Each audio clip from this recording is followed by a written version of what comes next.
Hola a todos, pues muy contenta, muy feliz por estar aquí viendo a mis maestros, a mis compañeros y pues vamos a ver este tema. Este es el hospital en donde estoy, está en Ixtapaluca, en el Estado de México. Es uno de los hospitales de una cadena de hospitales a nivel nacional de alta especialidad. Afortunadamente tenemos varias cosas que nos hacen hacer cirugías que en otros hospitales a lo mejor no tenemos la infraestructura. Aquí nos la facilita. Bueno, pues vamos a ver audición. Audición, ¿qué es la audición? La audición es un proceso de convertir los estímulos sonoros en una información que podamos asimilar. Entonces aquí es muy importante saber, una cosa es oír, otra cosa es interpretar lo que estamos oyendo. Yo creo que todos nosotros hemos visto pacientes con ciertos grados de hipoacusia. Vamos a ver un poquito cuáles son las diferencias entre estos tipos. Vamos a ver un poquito de anatomía de oído. Eso yo creo que ya, a lo mejor ya todos nos lo sabemos. Vamos a hacer un pequeño recordatorio. Tenemos, para poder escuchar o para poder percibir los sonidos, necesitamos tener todas las estructuras que funcionen. Vamos a empezar desde la oreja, el conducto, la membrana timpánica, la cadena, que es toda la cadena de huesecillos, y obviamente la cóclea. Aquí es importante determinar en dónde vamos a tener la alteración para poder, o qué es lo que está alterado, qué es lo que no está dejando ya sea pasar el sonido o interpretar este tipo de sonido. Vamos a recordar también que dentro de las hipoacusias existen dos tipos de hipoacusias. Una hipoacusia es una tipo conductivo, que algo está pasando, ya sea en el pabellón, por ejemplo, una anotia, una microtia con una alteración del conducto, una alteración en la membrana timpánica, que esta no se mueve porque está rota, porque está retraída, porque está bombada. El oído medio, que siempre debemos tener aire, si no tenemos aire, entonces va a haber alguna restricción en el paso de sonido, y la función de la trompa de Eustaquio y el movimiento de las cadenas. Entonces, todas estas alteraciones las vamos a llevar como si fuese una hipoacusia conductiva. ¿Okay? Algo está pasando en la conducción del sonido que por eso no podemos interpretar o no puede llegar esa audición hacia el nervio. Después vamos a tener un componente que ya va a ser sensorial. Esto va a ser con la buena función o mala función de las células ciliadas de la cóclea, que estas células ciliadas son las que van a llevar el sonido hacia el nervio auditivo. Entonces, todo lo que sea del estribo hacia afuera, lo vamos a llamar como conductivo. Algo está pasando en la conducción del sonido. Pero si tenemos alguna alteración a nivel coclear, a nivel de las células ciliadas, la vamos a llevar como una hipoacusia sensorial. Algo está pasando en el nervio. ¿Okay? Vamos a recordar que dentro de la cóclea tenemos estas pequeñas células, tenemos tres rampas, una rampa vestibular, una rampa media y una rampa timpánica. Vamos a tener estas pequeñas células que son las células ciliadas, que estas a través de una fuerza mecánica, que es el movimiento del aire, el movimiento de las moléculas en el aire, vamos a percibir el sonido. Al momento de que esto se mueve, va a estimular las células ciliadas y entonces esto va a dar un potencial de acción y con eso nosotros vamos a poder captar los sonidos.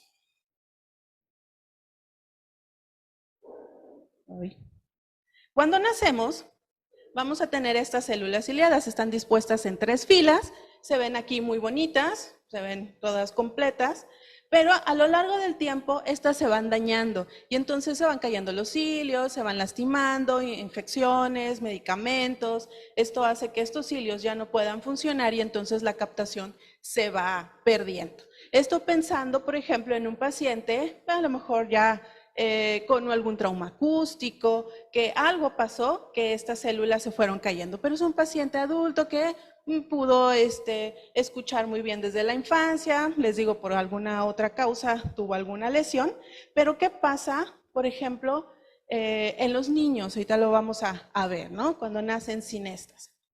La hipoacusia, pues la hipoacusia es una disminución de una capacidad, entonces ya dijimos que existen dos, una conductiva y una sensorial. Es un problema de salud pública, según el censo del 2020, pues tenemos más o menos 6.1 millones de pacientes con esta discapacidad. Esta discapacidad ya vimos que son por diferentes tipos de causas, el 44.4 por una edad avanzada, que es pues lo más común que hemos visto en nuestra población, una enfermedad que es de 24.3, en los nacimientos que es un 15.4, por accidente un 7.3 y por otra causa un 8%. ¿Okay? Tenemos esta gráfica, se ve muy bonita aquí de colorcitos, en donde vemos que más o menos en este eje, tenemos los decibeles, que es qué tan alto o qué tan bajo escucha mi paciente.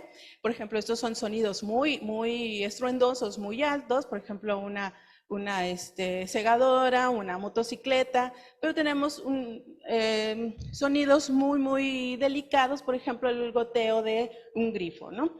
Tenemos también las frecuencias, qué tan grave escucha mi paciente o qué tan agudos son los sonidos, ¿no? Por ejemplo, el trinar de los pajaritos. Entonces aquí podemos tener esta gráfica que la tenemos hasta aquí muy bonita con colorcitos que nos puede decir que es una audición normal.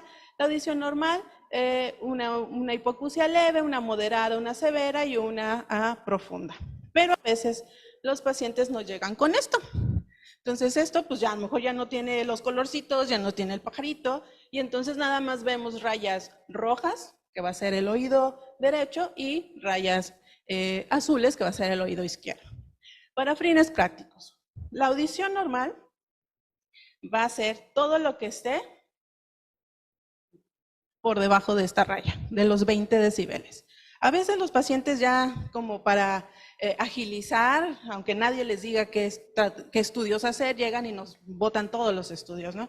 Si ya nos encontramos con este estudio que se llama audiometría, podemos ver aquí que toda la audición normal va siempre a estar por arriba de esta línea de 20 decibeles. Si tengo unas nomenclaturas o símbolos por debajo, quiere decir que ya estamos hablando de un grado de hipoacusia.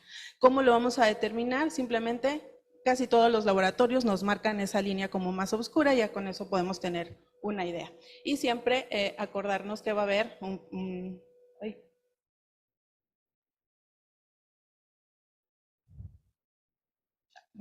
tipo de hipoacusia conductiva o sensorial. ¿Okay? Bueno, entonces, hablando de los niños dijimos, nacimos todos los pacientes norma oyentes con estas filas de células ciliadas, pero ¿qué tal si los niños no tienen estas células, nacen sin estas células o con alguna alteración en estas células? Por lo tanto, no va a poder tener esa percepción de los sonidos y para los niños es fundamental para su adquisición del lenguaje. Si un niño no puede escuchar, no va a interpretar, por lo tanto, no va a poder hablar. Esto, la vía periférica hemos sabido que está íntegra al nacimiento y madura más o menos a los 3 años de edad. El desarrollo del lenguaje, les digo, va a ser muy importante que el paciente pueda escuchar porque tenemos muy poco tiempo para que este lenguaje se vaya desarrollando. Si la audición no es buena en los niños, vamos a tener trastornos de la audición, del habla y del lenguaje. Y muchas veces no nada más porque hayan nacido sin estas células, sino que puede haber alguna alteración en la transmisión del sonido. Por ejemplo, los pacientes con otitis medias agudas, pacientes alérgicos, que pueden tener un exceso de moco, que el oído medio está lleno de moco y esto hace que no pase. Entonces muchas veces son esos niños que sí hablan, pero tienen algún trastorno del lenguaje, que no pronuncian bien, que por más que les decimos, no pueden decir ciertas letras, ciertas palabras. Por eso sí es importante tener esa alarma, ¿no?, en estos niños para poderlos mandar a algún tipo de terapia. Les decía, muchas veces no es un problema de células ciliadas, a lo mejor es un problema conductivo.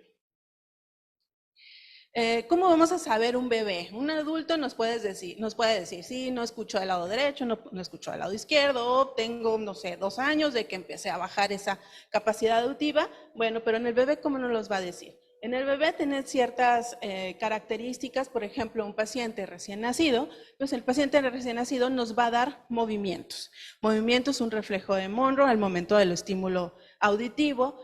De los 4 a los 7 meses ya va a empezar a buscar esos sonidos de dónde viene. de 7 a 9 meses, va a localizar ya el sonido donde está. Hay pacientes, por ejemplo, que no hablan y entonces nos los lleva a la mamá porque no hablan, pero al momento de que yo estoy interrogando, por ejemplo, a la mamá, estoy moviendo las llaves, el diapasón, algo que me haga ruido, y el bebé empieza a buscar de dónde, entonces sí está escuchando, pero a lo mejor a nivel cognitivo algo está alterado, por eso no emite ese lenguaje. De 9 a los 13 meses localiza ya los sonidos y de 13 a 24 meses ya localiza ya el sonido originado, que puede ser en otro cuarto y no nada más ahí en donde está.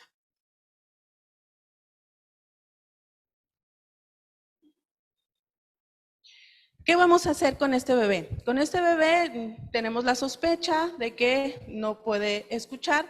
Desde el 2005 ya existe algo que se llama tamiz auditivo. Entonces todos los bebés que nacen tienen que salir del hospital, si es que en el hospital lo tienen, y si no, referirlos a un hospital en donde lo tengan el tamiz auditivo, que son las emisiones otoacústicas. Este estudio es muy fácil de hacer, no es invasivo, no necesitamos cooperación del bebé, que es lo más importante, y nos va a traducir si las células ciliadas externas funcionan o no funcionan. No nos dice qué tanto, no nos dice qué tanto escucha, simplemente nos va a decir si funcionan o no. Este se hace al nacimiento, que a veces llega a ser un poquito ahí medio no tan confiable, porque a lo mejor todavía el conducto está sucio, por eso se debe de hacer de los 0 a los 3 meses de edad. Muchas veces no se hace en el nacimiento porque a lo mejor el hospital no lo tiene y se te refiere al otro hospital. En lo que llegue, sobre todo en institución, pues a lo mejor pasa como un mes, que nos ayuda mucho a limpiar esos conductos. Van a desaparecer estas emisiones otoacústicas cuando están por arriba de 35 decibeles. Tiene una sensibilidad del 50% y una especificidad del 84%. ¿Qué pasa cuando este bebé ya cumplió los 3 meses, no ha pasado las emisiones otoacústicas, ya vimos los conductos están limpios, membranas se ven bien, algo está pasando en esas células? Entonces llegamos y pasamos al otro paso, que va a ser la realización de los potenciales auditivos. Estos potenciales auditivos sí ya necesitamos un poquito más de cooperación, sobre todo que el paciente esté dormido. Se va a hacer durante un sueño fisiológico, se van a poner una serie de transductores y aquí ya nos va a decir este estudio, ya va a ser cuantitativo. Ya no nada más nos va a decir si está funcionando o no, sino nos va a decir qué tanto está escuchando este paciente. Entonces, lo más importante aquí va a ser una de las ondas, que es la onda 5. En los lactantes va a registrar la 1, la 3 y la 5. Ya, con eso es más que suficiente. Estos pacientes este estudio va a tener una sensibilidad del 100% y una especificidad del 98%. Entonces, ya nos va a dar mucha más información.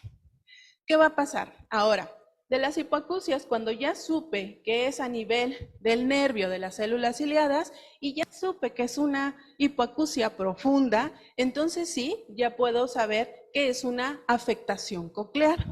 Entonces, ¿ahora qué voy a hacer? El abordaje terapéutico va a ir dirigido a mejorar la intensidad del sonido para que éste pueda ser comprendido, para que pueda llegar hacia el oído interno. De acuerdo a la intensidad del daño, pues va a ser la intensidad de la discapacidad que va a generar. En estos pacientes a lo mejor puedo irme hacia algún auxiliar en cuanto a terapias, poner algún auxiliar auditivo, terapia de lenguaje, por ejemplo, esos niños que decíamos, ¿no? Es que no pronuncia bien, algo está pasando, pero pues los estudios, por ejemplo, el tamiz y esto los pasó sin problema, entonces puedo ayudarme también de una terapia de lenguaje. ¿Qué pasa cuando ya esto no es suficiente? Ya tuvo sus auxiliares, no me ayudaron mucho, está yendo a terapia, no me está ayudando tanto. Entonces, ¿qué es lo que tengo que hacer? Vamos a pensar ya en un implante coclear. ¿Okay? Cuando tenemos desde los potenciales un umbral por debajo de 70 decibeles, a lo mejor ahí ya no hacemos más, ya sabemos que esa hipoacusia es muy baja y entonces tenemos que ayudarnos de alguna otra cosa. ¿Cuál va a ser la edad ideal de los 12 a los 24 meses de vida. Esto es importante porque entre más pequeños sean los bebés, los vamos a poder como llevar como un niño normoyente. Desde el año 2000 la FDA autorizó que se pudieran implantar pacientes menores de 12 meses. Con una buena rehabilitación auditiva va a generar muchos mejores beneficios para este paciente. Y pues no nada más para ese paciente, sino para todo su entorno, ¿no? Porque este paciente ya va a ser un paciente independiente. ¿Quiénes van a ser los candidatos? Los candidatos, entonces dijimos que van a ser con una pérdida mayor de 70 decibeles. Una anatomía normal, eso sería lo ideal, o sea, que tuviese una cóclea bien formada, aunque ahorita con los nuevos electrodos que existen ya se puede implantar en cócleas que no están tan bien formadas. Tenemos en los niños prelingüísticos, entre los 12 y los 3 años de edad todavía se puede, entre más pequeños sean mucho mejor. Y pacientes mayores, por ejemplo, a lo mejor una hipoacusia súbita, que es lo que vamos a ver en un ratito, una ototoxicidad, alguna infección, algo que me haya dado una anacusia totalmente, podemos también pensar en un tipo de implante coclear. ¿En quiénes no se van a recomendar? En los niños mayores de 6 años. ¿Por qué? Porque ya pasaron esta etapa prelingüística. Un chiquito que no ha sido estimulado durante los primeros años, va a ser difícil que después me pueda desarrollar lenguaje. Entonces, por eso es entre menores sea mucho mejor. Una pobre disponibilidad para la rehabilitación. Podemos tener la cirugía, el mejor de los cirujanos, el mejor de los implantes, pero si los papás no lo llevan a rehabilitación, ese bebé no va a poder hablar. No nada más porque escuche, va a entender. Es como si nos ponen a hablar en ruso, pues de repente, pues, ¿cómo? Si alguien no me enseña, no lo voy a poder desarrollar. Problemas neurológicos, es lo que decíamos también, ¿no? Puedo tener una audición muy buena, por ejemplo, los pacientes con EBC que tienen afasias, escuchan muy bien, pero no están entendiendo lo que están escuchando. Y las alteraciones otológicas estructurales, que esto, a menos que no tenga una cóclea, entonces sí, no va a haber cómo poner ese implante. ¿Qué es el implante coclear? Es un implante que va a tener dos componentes, un componente interno y un componente externo. El componente interno va a estar por debajo de la piel y va a ir por la mastoides, va a entrar por la ventana redonda y va a entrar hacia la cóclea. Va a tener en su punta varios electrodos que son los que van a hacer la sustitución de las células ciliadas. Y vamos a tener un componente externo, que el componente externo va a ser la antena o el micrófono que va a captar todos los sonidos y los va a transformar el componente interno para poderlos convertir en electricidad, así como hacía la cóclea, una cocleasiana, y poder estimular este nervio. Este sería el componente interno, este es el componente externo y estas son las diferentes puntas, por eso decíamos, ya no es tanto problema que una cóclea no esté bien formada porque podemos tener diferentes tipos de electrodos, diferentes formas para que pueda estimular esta cóclea aunque no esté bien formada. ¿Okay? La cirugía, ¿cómo se realiza? Entonces, esta implantación, pues se llama implantación porque tenemos que implantar un electrodo dentro de la cóclea. Entonces, es a través de un procedimiento quirúrgico. ¿Cómo lo vamos a hacer? A través de microscopía. La incisión es una pequeña incisión, más o menos de unos 5 centímetros por detrás de la oreja. Se realiza un fresado a nivel del hueso de la mastoides, se realiza una ventana, digamos, hacia el oído medio y a través de la mastoides hacia el oído medio podemos meter este implante a nivel coclear. Recordando entonces teníamos las tres rampas, vamos a entrar en esta rampa timpánica. Esta rampa timpánica va a entrar el electrodo, Ese electrodo va a sustituir a las células ciliadas y nos va a llevar la información hacia el nervio auditivo y vamos a tener los electrodos. Aquí la ventaja de los electrodos es que van a ser varios, entonces vamos a tener aproximadamente desde 16 hasta 24 electrodos, depende de la casa. Y la ventaja de estos es que yo puedo determinar qué frecuencias voy a tener en cada electrodo. Entonces, si las células ciliadas iniciales tienen algo de función, pues a lo mejor a ese no le pongo tanta intensidad, pero a las demás puede ser que sí. Entonces, esto ya lo hace el servicio de audiología, el hacer los mapeos, el hacer las como calibraciones de estos electrodos.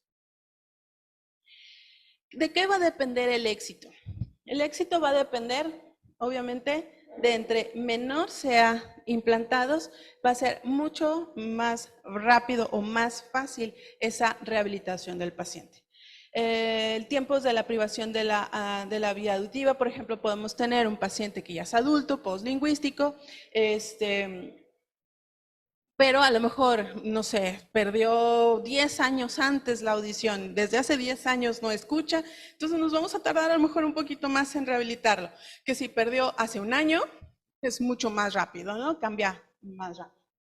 Malformaciones del oído interno, que eso ya lo ponemos ahí entre comillas, alteraciones del desarrollo psicomotor, que entendemos bien el lenguaje, alteraciones del desarrollo psicomotor, niveles sociocultural o de la familia también, les digo, esto es mucho del apego de la familia. El apoyo logopédico, el pre y post implante, también necesitamos tener rehabilitación de este bebé antes del implante. Podemos tenerlo con auditivos, con auxiliares auditivos y con rehabilitación por medio de terapia del lenguaje, porque este niño tiene que saber incluso el movimiento de los labios para cuando lo escuche ya sepa qué era lo que lo estaban entrenando a escuchar. Y sobre todo el entorno familiar, ¿no? Le decíamos, si la mamá no los lleva a terapia, no los estimula en casa, va a ser todavía un poco más difícil. En el hospital tenemos el comité de implante coclear, en donde tenemos para grandes rasgos nada más las 3 etapas, que es una etapa en donde seleccionamos a los pacientes, qué pacientes sí me va sobre todo por el entorno familiar, por eso sí es un equipo multidisciplinario, quiénes son los candidatos, como una segunda etapa hacemos la implantación de coclear, o sea, la cirugía, y la tercera etapa que va a ser el seguimiento y la rehabilitación de los pacientes.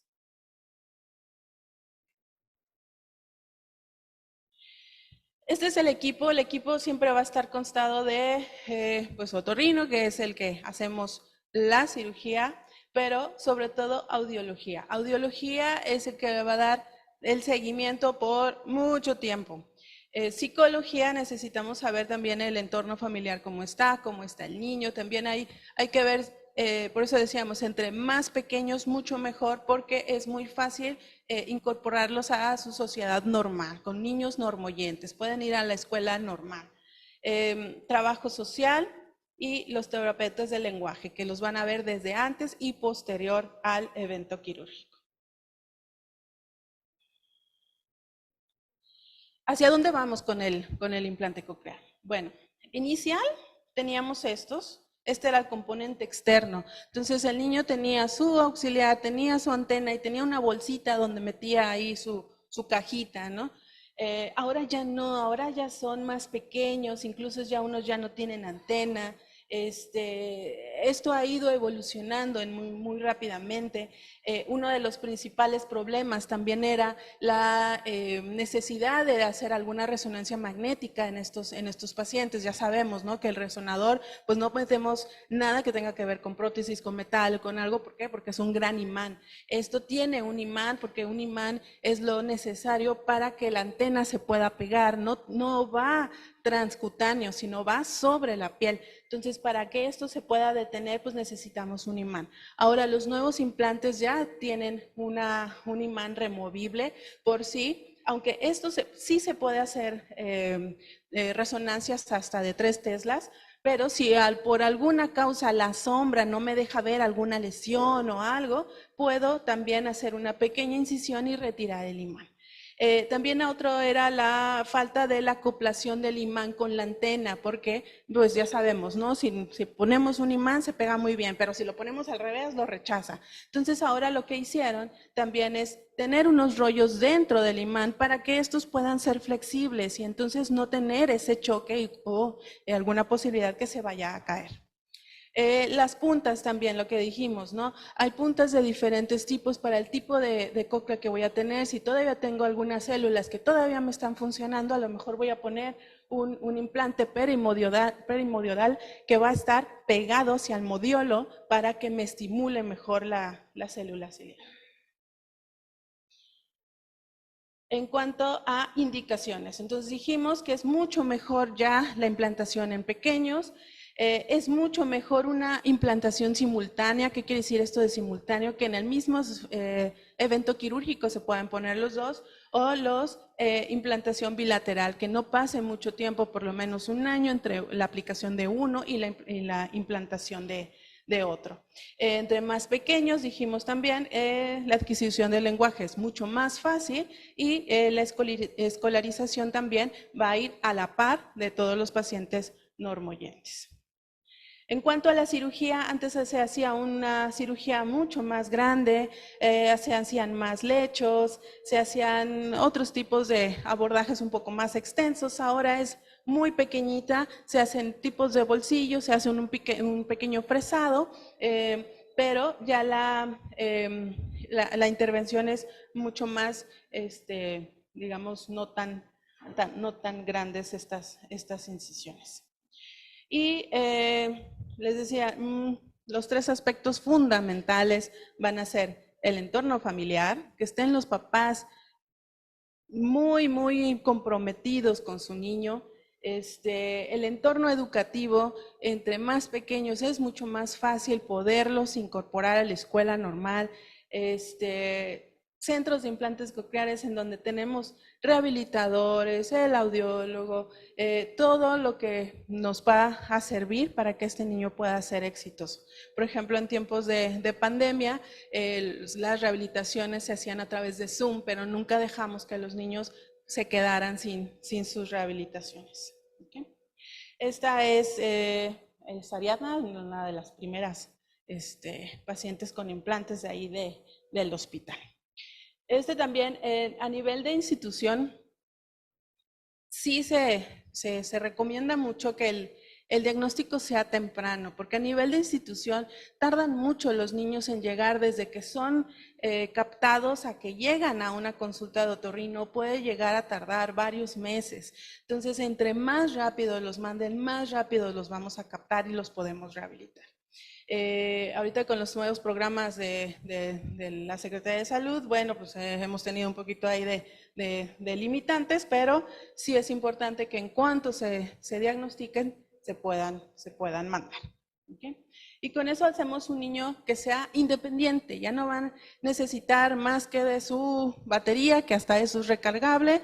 Este implante no se va a retirar, le va a durar toda su vida, lo único que hay que ajustar sería el software del componente externo, que esto lo hacen las casas, la misma casa va actualizando ese software, pero la parte interna se queda por siempre. ¿Okay? Y ya con esto, pues, creo que hemos terminado.